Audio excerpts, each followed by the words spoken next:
तो चलिए, कल तक जो है हमने क्वेश्चन नंबर 86 तक कर लिया था, और आज जो है हम लोग क्या करेंगे, 86 से लेकर 116 तक, यानी कि आज फाइनल जो है मूल अधिकार को हम जो है खत्म करेंगे।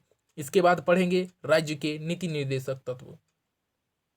ठीक है, चलिए तो शुरू करते हैं क्वेश्चन को, और क्वेश्चन को ध्यान दीजिएगा कि निम्नलिखित में से किस याचिका के अधीन किसी कर्मचारी को ऐसी कार्यवाही, याद रखिए, ऐसी कार्यवाही करने से रोका जाता है जिसके लिए सरकारी तौर पर वह हकदार नहीं है।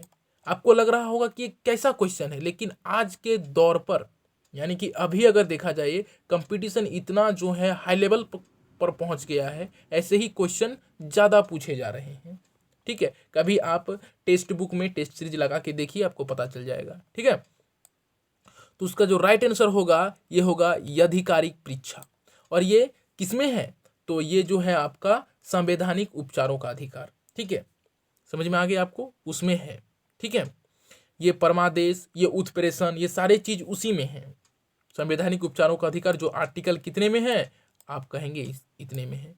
डॉक्टर भीमराव अंबेडकर द्वारा इसको संविधान का हृदय यानी कि आत्मा भी कहा गया है। ठीक है, चलिए क्वेश्चन नंबर 88 को देखते हैं। इसमें कहा गया है कि न्यायालय द्वारा जारी किए गए परमादेश के माध्यम से न्यायालय, ठीक है, यहां देखिए ऑप्शन नंबर ए, कि किसी व्यक्ति को उपस्थित होने के लिए कह सकता है, नहीं। किसी व्यक्ति को कुछ समय के लिए उपस्थित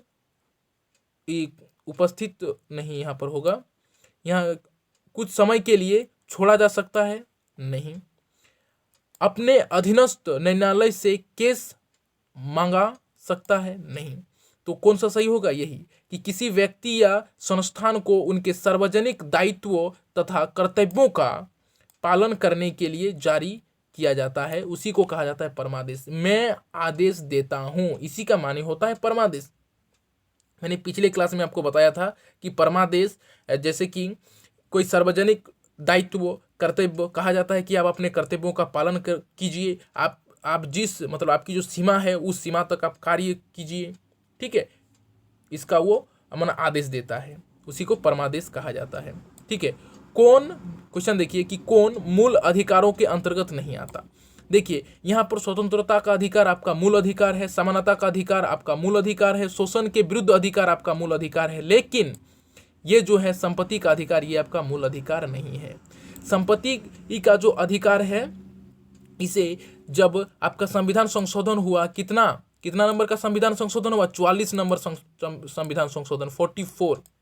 ठीक है, 44 नंबर संविधान संशोधन 1978 यानी कि 1978 में जब संविधान का संशोधन किया गया, तो संपत्ति के अधिकार को जो है मौलिक अधिकार से हटा दिया गया और इसे एक कानूनी अधिकार बना दिया गया। और अभी ये जो अधिकार है आर्टिकल 300 क में है। ठीक है, ये भी क्वेश्चन पूछा जाता है और आगे आपको इसका क्वेश्चन देखने को मिलेगा भी। चलिए क्वेश्चन नंबर 90 को देखते हैं।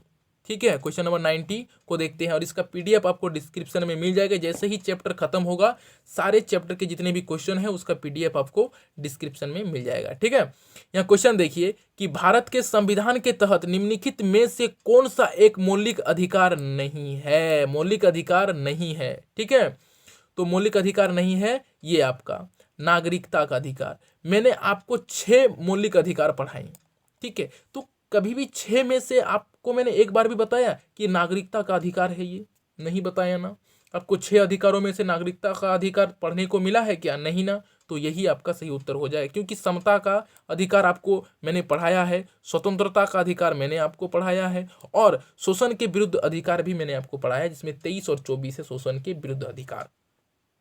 ठीक है, यहां पर देखिए क्वेश्चन है कि संपत्ति के मौलिक अधिकार को कब समाप्त किया गया। मैंने अभी कहा कब समाप्त किया गया, ये 1978 में संविधान के जब 44वां संशोधन हुआ तब इसको हटा दिया गया। अभी ये कितने में है, 300 क में है, आर्टिकल 300 क में इसको अभी रखा गया है। देखिए क्वेश्चन देखिए, संपत्ति का अधिकार एक अधिकार अभी जो है वो एक कानूनी अधिकार है। कौन सा अधिकार है, एक कानूनी अधिकार है। ठीक है, 44वें संविधान संशोधन जो है विधेयक द्वारा किस मौलिक अधिकार को सामान्य वैधानिक अधिकार बना दिया गया है? सामान्य वैधानिक अधिकार बना दिया गया है, कानूनी अधिकार बना दिया गया है, वो कौन सा है? वो है संपत्ति के अधिकार को। ठीक है, आप बोलेंगे जी हाँ, संपत्ति का अधिकार को। देखिए 94 क्वेश्चन देखिए क्या है कि संपत्ति के मूल अधिकार को किस संवैधानिक संशोधन अधिनियम द्वारा जो है समाप्त किया गया है? तो वो है आपका ये, ठीक है, 44वां संविधान संशोधन कब? ये 1978 पर हुआ है। ठीक है, निम्नलिखित में से कौन सा मौलिक अधिकार नहीं है? यहां पर आपको बताना है कि मौलिक अधिकार नहीं है, तो वो है संपत्ति का अधिकार। आपको साफ साफ दिख रहा है, और ये किस क्वेश्चन जो है लगभग मैंने 6 बार रिपीट किया है। चलिए नेक्स्ट क्वेश्चन को देखते हैं। बेहतरीन सवाल जो है आपकी परीक्षा पर पूछे जाने वाला, ठीक है, मेरे भी परीक्षा पर पूछे जाने वाला। ठीक है, चलिए, भारतीय संविधान के अनुसार संपत्ति का अधिकार क्या है? ये एक विधिक अधिकार है, ये एक विधिक अधिकार है, ये एक वैधानिक अधिकार है, ये एक कानूनी अधिकार है। समझ में आ गया आपको? आप बोलेंगे जी हाँ, समझ में आ गया। संपत्ति के अधिकार को मूल अधिकार की श्रेणी से हटाकर किस अनुच्छेद के अंतर्गत रखा गया है? मैं अभी तीन बार चिल्ला कर बोला कि इसे कितने में रखा गया है? अनुच्छेद 300 क में रखा गया है। चलिए नेक्स्ट क्वेश्चन को देखेंगे अब हम लोग। चलिए भैया, क्वेश्चन नंबर है 98, ठीक है, कि भारतीय संविधान के अनुच्छेद को, मतलब अनुच्छेद बोल दिया मिस्टेक बाई मिस्टेक, अनुच्छेद नहीं है, अनुसार है। भारत के संविधान के अनुसार जो संवैधानिक अधिकार हैं किंतु मूलभूत अधिकार नहीं है, वो संवैधानिक अधिकार हैं लेकिन मूलभूत अधिकार नहीं है या मूल अधिकार नहीं है, वो है संपत्ति का अधिकार। ये तो कानूनी अधिकार हैं, ये एक विधिक अधिकार है, ये एक वैधानिक अधिकार है, लेकिन ये मूलभूत अधिकार आपका नहीं है। समझ में आ गया आपको? आप बोलेंगे जी हाँ, समझ में आ गया। चलिए अब नेक्स्ट क्वेश्चन को हम लोग देखेंगे, ठीक है, और कल से जो है मेरा टेक्निकल इशू, चलिए टेक्निकल इशू हो गया था थोड़ा सा, ठीक है। चलिए नेक्स्ट क्वेश्चन को देखते हैं कि परमादेश याचिका, इसका माने क्या होता है? मैं आदेश देता हूं। मैं कल से ही कह रहा हूं कि इसका माने यही होता है, मैं आदेश देता हूं। ठीक है, थोड़ा सा इसके जूम आउट को हटाते हैं। ठीक है, चलिए सही है। अनुच्छेद 32 सीडीएस में पूछा गया सवाल है, दिखा देते हैं, नहीं मानेंगे ना आप। सीडीएस 2020 में पूछा गया सवाल है, देखिए, ठीक है।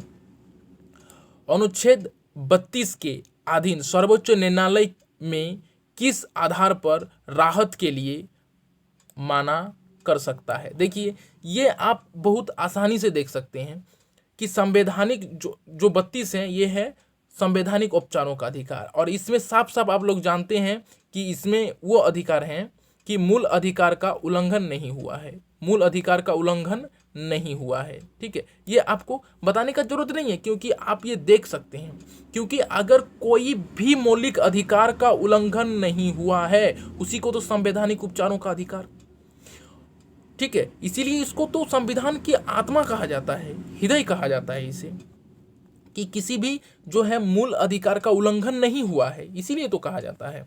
ठीक है, तो इसमें आप थोड़ा सा दिमाग लगा सकते हैं, थोड़ा सा, ज़्यादा नहीं लगाइए, थोड़ा सा दिमाग आप इसमें जरूर लगा सकते हैं।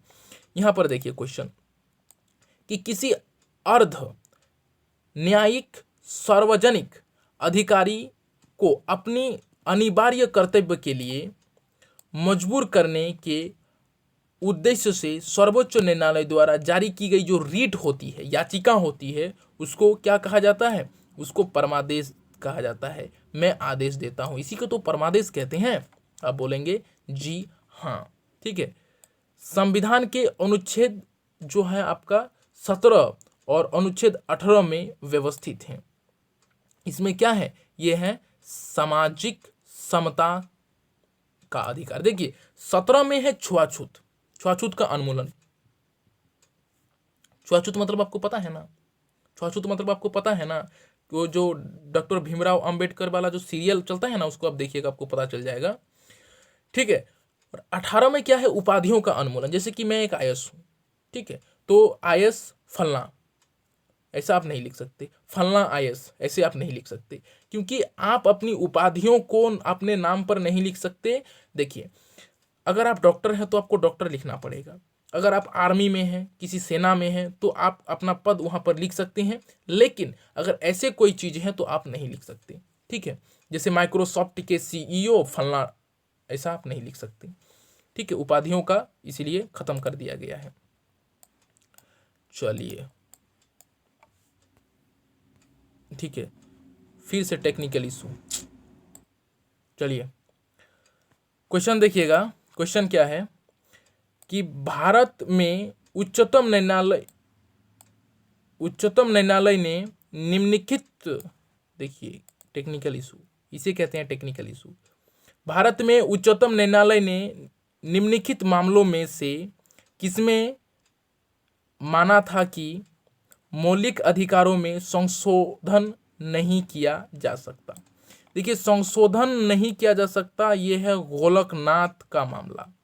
गोलकनाथ का मामला, इसमें संशोधित नहीं किया जा सकता। लेकिन ये अगर मैंने कहा केशवानंद भारती का मामला, तो इसमें संशोधन किया जा सकता है। अगर कहा जाता है कि बताइए संशोधन किया जा सकता है वो कौन सा मामला है, तो आप बोलेंगे ये बी नंबर वाला केशवानंद भारती का मामला, और जिसमें संशोधन नहीं किया जा सकता वो गोलकनाथ का मामला। ठीक है, ये कुछ अजीब टाइप के सवाल होते हैं जो एकदम कुछ रेयर एग्जाम में जो है पूछ लिए जाते हैं। ठीक है, एकदम हाई लेवल के क्वेश्चन इसको कहते हैं। ठीक है, लेकिन आपको इसकी भी तैयारी करनी होगी। देखिए, सीडीएस में पूछा गया क्वेश्चन है कि निम्नलिखित में से कौन सा भारत के संविधान के मूल अधिकारों का अंश नहीं है। मूल अधिकारों का अंश नहीं है। देखिए, यहाँ पर बलात्श्रम पर प्रतिषेध, हाँ ये तो है, कितने में है, आर्टिकल 24 पर। ठीक है, बालकों के नियोजन पर प्रतिषेध, हाँ ये भी है 24 पर। उद्योगों के प्रबंधन में श्रमिकों की सहभागिता, ये नहीं है। देखिए, कोई भी फैक्ट्री में ऐसा कोई अधिकार है कि फलना फैक्ट्री पर जो है ये मजदूरों की या श्रमिकों की ये सहभागिता होगी, ये सहभागिता है, ऐसा कोई अधिकार आपने आज तक सुना है? नहीं सुना है। तो ये यही होगा आपका सही उत्तर, यानी कि ये गलत जो है दिया गया है। ठीक है, चलिए क्वेश्चन नंबर 15 जो है यहां पर देखिएगा, भारतीय नागरिकों के मौलिक अधिकारों के युक्तियुक्त प्रतिबंधों को आरोपित करने की शक्ति किसके पास है? वो है संसद के पास। मैं आपसे कहता हूं कि बताइए, जब संशोधन होता है आपके मौलिक अधिकार में, अगर कुछ संशोधन होगा तो वो कौन करता है? तो वो आप बोलेंगे राष्ट्रपति, राष्ट्रपति, no no no no no, राष्ट्रपति नहीं करता, ये कौन करता है? संसद करता है। ठीक है,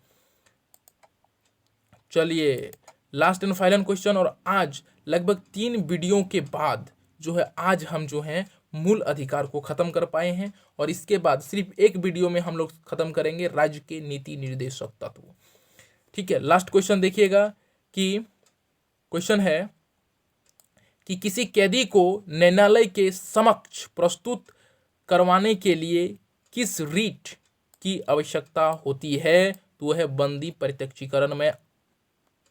ठीक है, और मैं आपको लास्ट में, देखिए कितना टेक्निकल इशू, इतना टेक्निकल इशू हो रहा है, इतना टेक्निकल इशू हो रहा है, कोई बात नहीं, ये बंदी प्रत्यक्षीकरण मैं आपको फिर से एक बता देता हूं कि जो मृत्युदंड को माफी करने की जो अधिकार है, या मृत्युदंड को कौन माफ कर सकता है? ठीक है, तो वो राष्ट्रपति माफ कर सकता है, आप इसको याद रखिएगा। चलिए, आज के वीडियो में हम इतना ही करेंगे। ठीक है,